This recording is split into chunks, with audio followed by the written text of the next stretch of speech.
Welcome, everyone, and to another edition of the 15-Minute Time Limit Podcast. It's our Royal Rumble review show. Yes, indeed, what an event it was on Sunday. Plenty to talk about, and let's get straight into it. The triple threat match for the Universal Championship.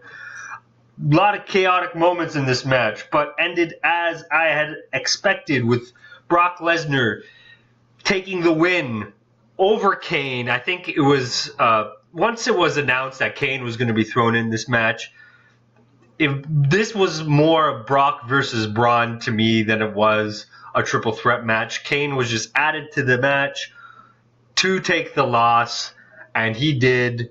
But it was a good match. A lot of big bumps were taken by all three men. But at the end of the day, Brock Lesnar retains. He's well on his way to WrestleMania to defend his championship against Roman Reigns. I 110% believe that's what's going to happen. So that we're halfway there. Brock's still the champ. He beats Braun and Kane. Kane takes the loss. Kane's still running for mayor. As even Ric Flair alluded to, I don't think, if you were watching the pre-show, the Royal Rumble pre-show, Ric Flair was on there and he was rambling on for far too long, and he was talking about how they picked him. He came into the arena that night at Royal Rumble 1992 when he won the championship, and he was rambling too much, kind of like maybe what I do with the podcast. I ramble too much. I don't know, but Ric Flair was rambling, and he kind of threw it out there that Kane was running for mayor of Knoxville, and it was kind of I kind of chuckled at that, but I don't think he was supposed to say anything, but he did, so that was funny. But Kane, the next mayor of Knoxville, Tennessee, takes the loss in the triple threat match for the Universal Championship. And on to the WWE Championship match, the handicap for the title. I was expecting, if you listen to the pre-show, well, my pre-show, I was expecting Sami Zayn and Kevin Owens to win. Why not just take the belt off AJ, have your moment where those two guys make history with the belt, and then kind of have them feud whoever's the real WWE champion. I thought that's where that was going to lead to, but unfortunately it did not go that way. AJ with the win, and somewhat of a weird ending. Kevin Owens and Sami Zayn were reaching for the tag. It either did or didn't happen, and KO takes the loss in that match. But AJ Styles is still your reigning, defending WWE champion. Hell of a match, by the way. Hell of a match. I don't really want to, now that I've got the two belt title matches out of the way, I'm not really going to talk about the pre-show matches, even though Bobby Roode did retain his championship against Mojo Rawley. Mojo is just a snooze fest. I mean, I don't get what his gimmick's supposed to be anymore. I mean, he's still got his Hype Bros attire on, and he's a heel. He needs to change it up, kind of like what my beef is with Roman Reigns. He's not in the Shield anymore, but yet he's still wearing the Shield gear. Mojo Rawley's turned heel, but he's still wearing his Hype Bros, his good guy sort of gear. You got to shred that in order for at least me to get behind you being a heel. So that's just my 2 cents on that. The Usos retained their championships against Chad Gable and Shelton Benjamin, and a clean that surprised me. They won 2 straight falls. I thought these matches usually go the distance in a 2 out of 3 fall match, but we only got the 2 falls. So that was shocking and surprising for me to see that. The Usos getting the win there. And the men's over the top rope battle royal, the Royal Rumble match.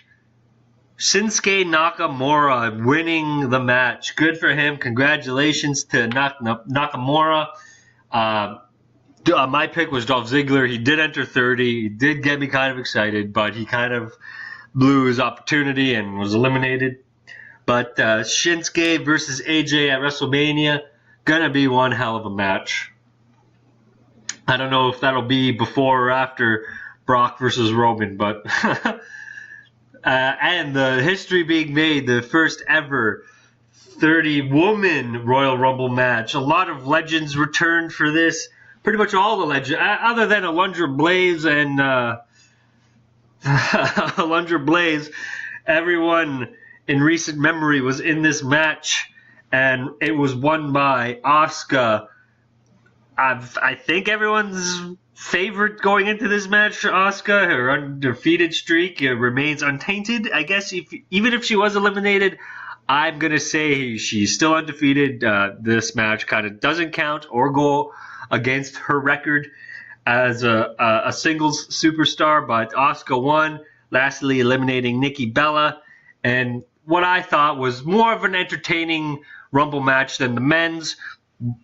Purposely done, I guess so, I don't know. But definitely the women's match, the highlight of the show. And after the match, surprise, surprise, Ronda Rousey came out, awkwardly pointing at the WrestleMania sign a couple times. And they had that moment where she puts her hand out to shake Asuka's hand, and Asuka kind of slaps it away. But Ronda Rousey was my pick to win the Rumble. Worst kept secret in WWE so far in the last couple years. She's there now, so perhaps I'm reading reports on her debuting at Mania. If she gets a title match at Mania and wins, I'm going to go ahead and give that a thumbs down. Or even if she's in the main event in a singles match of Mania. If Ronda Rousey's first match pretty much is for a championship or the main event at Mania, I'm going to give it a thumbs down, because there are plenty other women that have been there a long time that deserve that spot to main event such an event like WrestleMania. I get Ronda Rousey's the big name and the big draw, and they're going to make a ton of money with her being there. Her first match doesn't need to be the main event of Mania. Hopefully they throw in the Women's Elimination Chamber match, which was announced on Monday Night Raw. That'll be cool. She can win that, become the women's champion that way, go into WrestleMania as the women's champion. How about that? But Asuka, the winner of your first ever Women's Royal Rumble. Congratulations to her, and a big night for Japanese superstars in the WWE on Sunday.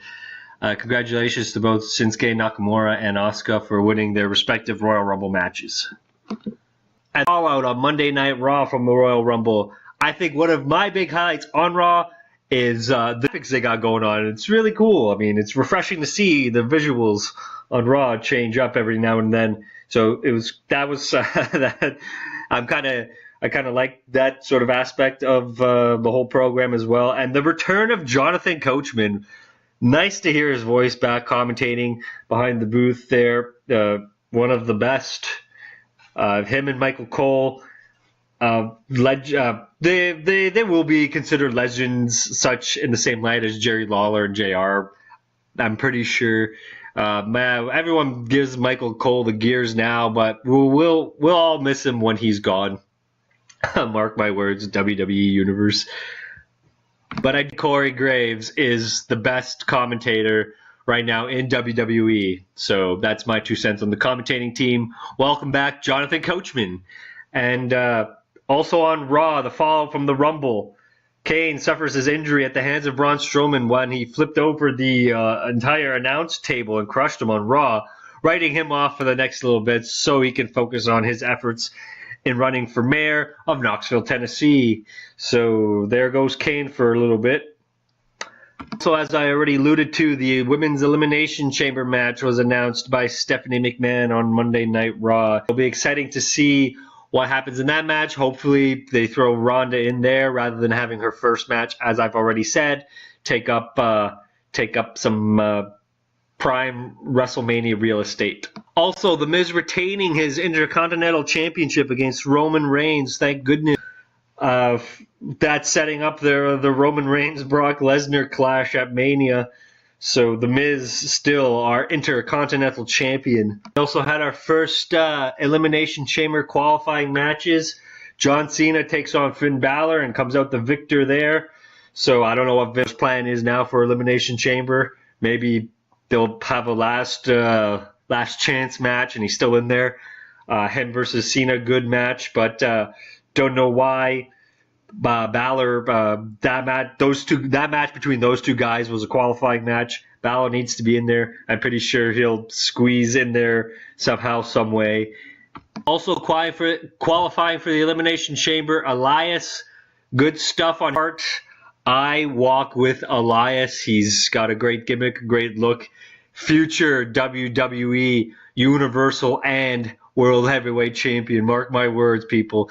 This guy is good stuff right there. And he goes on to qualify for the Elimination Chamber match by defeating Broken Matt Hardy. They're now allowed to use the broken gimmick, so he's being referred to as both, I guess.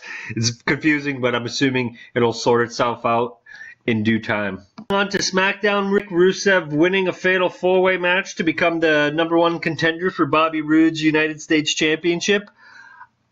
A happy Rusev Day, everybody out there listening. Rusev is on a hot streak right now. He's got the support of the WWE Universe behind him. Without Lana, who would have thought that would have happened? But this whole Rusev Day is working for him, and I love it. They're selling calendars, and every day is marked Rusev Day. The crowd is behind him. The fans love it. I love it. Rusev he's finally getting that push to that next level. I believe he was there, but a couple big losses took him down, but he's back up to the top. He's climbing his way back up the proverbial ladder with Rusev Day, and I just think it's hilarious, and he deserves it. And hopefully he gets another United States Championship title run, which will lead eventually one day to a WWE Championship title run, because I think he's one of the guys that can run with the ball if they were to just give it to him. He's talented. He's proving himself now that he can get himself over. He doesn't need Lana. So we'll see in due time what happens with Rusev. But happy Rusev Day again to everyone out there listening. Also on SmackDown, I just want to say the Bludgeon Brothers, Harper, I get it. They need a gimmick, but come on. It's kind of their outfits are silly. And just be regular Luke Harper and Eric Rowan again. I much prefer you guys being regular dudes rather than having this Bludgeon Brothers gimmick where you guys are walking out with hammers. You're not Thor or that heel character from The Walking Dead. I forget his name. His name eludes me right now.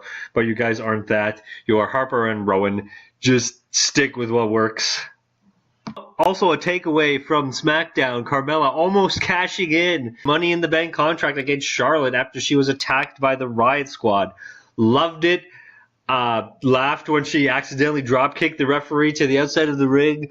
That was hilarious. She blew her own opportunity. Hopefully she cashes it in successfully. I kind of don't like it when they don't cash it in successfully, but it is refreshing what happened to Baron Corbin. I mean, it can't always be a guarantee. And what happened to Damian Sandow, I was more mad when it happened to him. He deserved a title run. It could have saved his it would have saved his WWE lifespan at the time.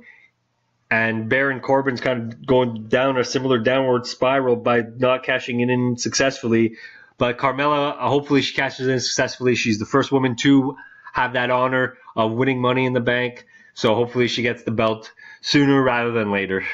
Also, SmackDown, we have the setup for WWE Fastlane. Next week, Sami Zayn's going to square off against his Yup Movement partner, Kevin Owens. And the winner of that match goes on to face AJ Styles at Fastlane for the championship.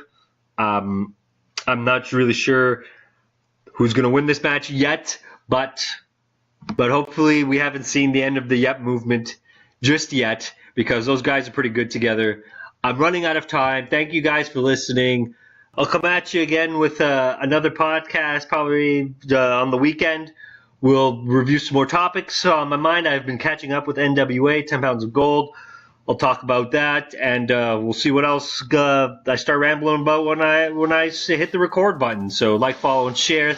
Thanks again for listening, and take care, everybody.